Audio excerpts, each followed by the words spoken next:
Hello प्यारे विद्यार्थियों, गणित कक्षा 10 के अध्याय 4 द्विघात समीकरण के इस 7वें पार्ट में हम प्रश्न नंबर 3 को सरल करेंगे।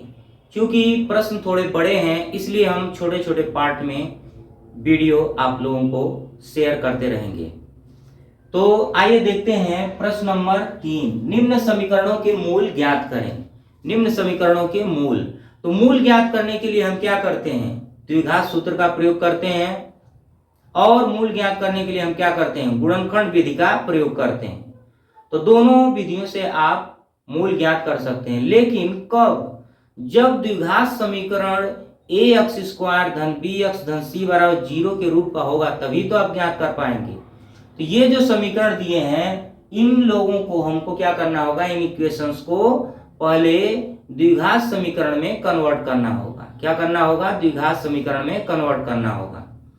द्विघात समीकरण में आइए कन्वर्ट करके इसको लगाते हैं। तो पहले प्रश्न की बात करें जो दिया है x माइनस 1/x बराबर 3, जबकि x is not equal to 0। x अगर 0 हो जाएगा तो बात यहीं पर खत्म हो जाएगी और x का मान कितना मिल जाएगा आपको? 3। x बराबर 0, 0 से अगर 1 में हम भाग करेंगे तो भाग क्या हो जाएगा? अपरिभाषित अनंत, यानी कि अपरिभाषित हो जाएगा, परिभाषित नहीं किया जा सकता है। तो ये तो x में से अपरिभाषित को घटाएंगे बराबर 3। पहले तो ये द्विघात समीकरण बनेगा ही नहीं।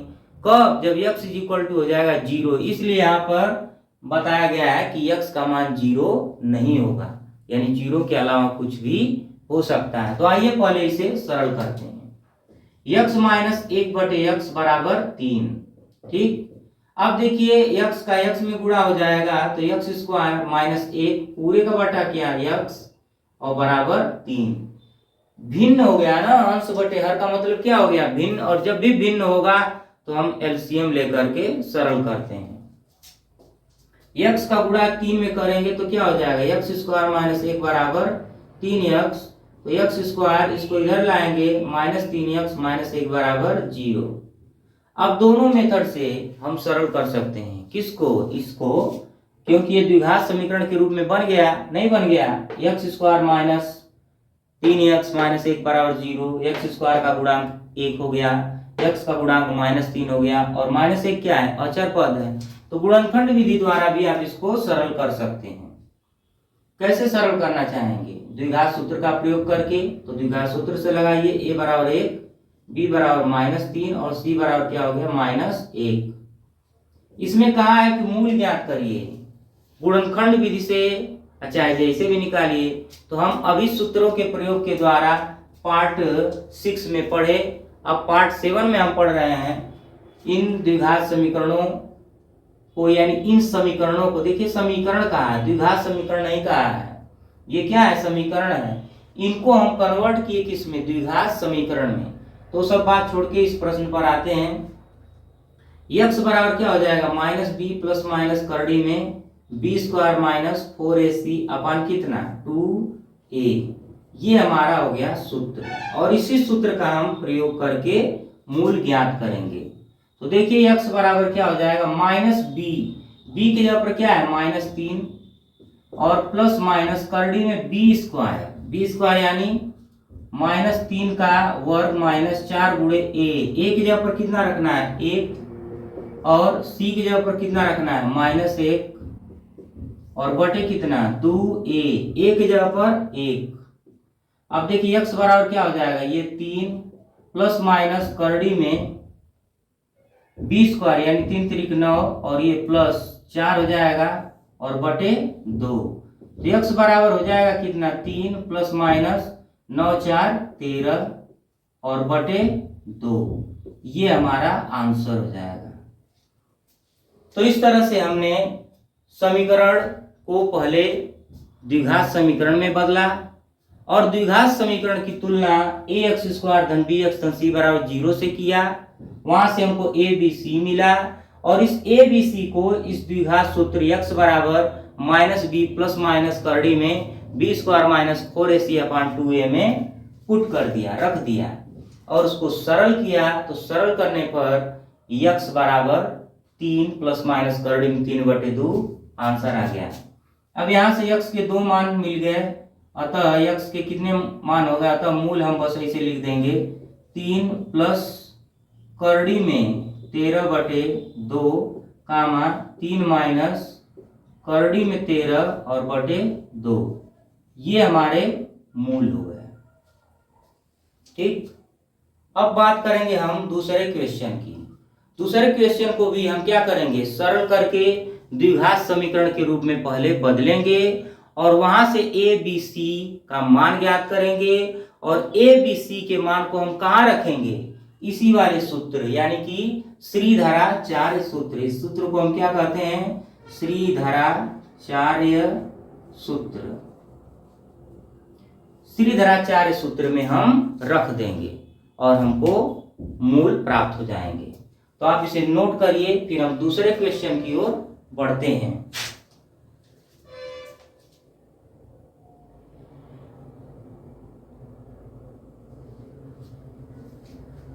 तो उम्मीद है आप लोगों ने नोट कर लिया होगा। दूसरा क्वेश्चन हमारा क्या है, हमारा जो दूसरा प्रश्न है वो है 1/x-4 माइनस 1/x-7 बराबर 11/30।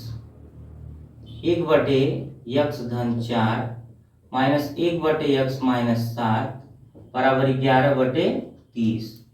जबकि ये जो है x is not equal to -4, यानी x का जो मान आएगा वो -4 और 7 नहीं होना चाहिए, उसके अलावा कुछ भी हो सकता है। तो इसको हम सरल करेंगे तो इसका गुणा इधर कर देंगे, इसका गुणा इधर कर देंगे और दोनों का गुणा आपस में कर लेंगे, बहुत आसानी से लग जाएगा। तो इसका गुणा जब हम इधर करेंगे तो हो जाएगा x - 7 माइनस x-4 का गुणा 1 में करेंगे तो x-4 और बटे ये हो गया x-4 और ये हो जाएगा x - 7 बराबर 11/30।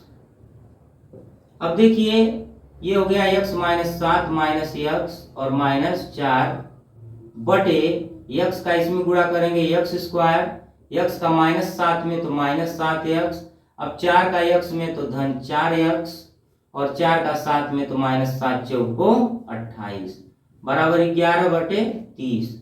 ये देखिए प्लस x से -x कट जाएगा, -7 -4 कितना हो जाएगा, -11 बटे x² -4 + 4 कितना होगा, -7x और +4x क्या हो जाएगा, घट जाएगा। तो -7x में से +4 को जब घटाएंगे कितना आ जाएगा, -3x और -28 बराबर 11/30। अब देखिए 11 से ये वाला 11 अगर हम काट देंगे तो इधर 1 बचेगा, इधर 1 बचेगा। अब क्या करेंगे, इसका इधर गुणा इसका इधर गुणा तो हो जाएगा कितना, x² - 3x - 28 बराबर -30। ठीक, अब x² - 3x - 28 और +30 बराबर हो जाएगा 0।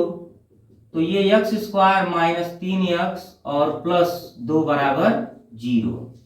अब ध्यान दें तो ये द्विघात समीकरण बन गया कि नहीं बन गया, ax² - bx - c बराबर 0 के रूप का हो गया।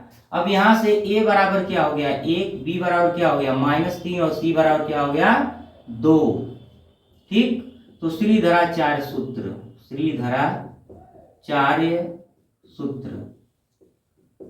x बराबर -b प्लस माइनस करड़ी में b² - 4ac अपान क्या हो जाएगा 2ac।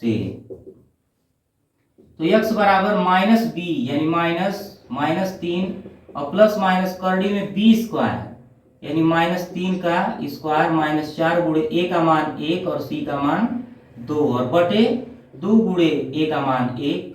x बराबर माइनस का माइनस में गुणा करेंगे तो +3 हो जाएगा, तो 3 प्लस माइनस करड़ी में 3 का वर्ग 9 -4 दूना के 8 और बटे 2। तो x बराबर 3 प्लस माइनस करड़ी में 1 हो जाएगा और बटे कितना 2। 9 में से 8 घटेगा तो कितना होगा, 1 ही ना होगा। तो x बराबर क्या हो जाएगा 3 प्लस माइनस 1 बटे 2। अब देखिए यहां से हम taking positive and negative, taking positive यानी धनात्मक मान लेने पर। तो धनात्मक मान रखेंगे तो x बराबर 3 धन 1/2, 3 1 4, 4/2 बराबर कितना हो जाएगा 2। ठीक है, अब टेकिंग निगेटिव ऋणात्मक मान लेंगे तो x बराबर 3 - 1/2, 3 में से 1 जाएगा 2, 2/2 बराबर क्या हो जाएगा 1। अतः मूल क्या हो गए, अतः मूल 2,1 होंगे। ठीक, तो ये जो क्वेश्चन थे थोड़े बड़े थे, इसलिए हम अगर एक ही क्वेश्चन को भी अच्छे तरीके से सीखें तो बहुत आसानी से हम अभ्यास कर सकते हैं और अन्य प्रश्नों पर हम अपनी निपुणता हासिल कर सकते हैं। तो ये पार्ट 7 जो है यहीं पर समाप्त करते हैं और मिलते हैं अगले पार्ट में। तब तक आप हमारे चैनल पर बने रहें और इसी तरह से आप अभ्यास करते रहें। मिलते हैं अगले पार्ट में, तब तक के लिए goodbye and take care.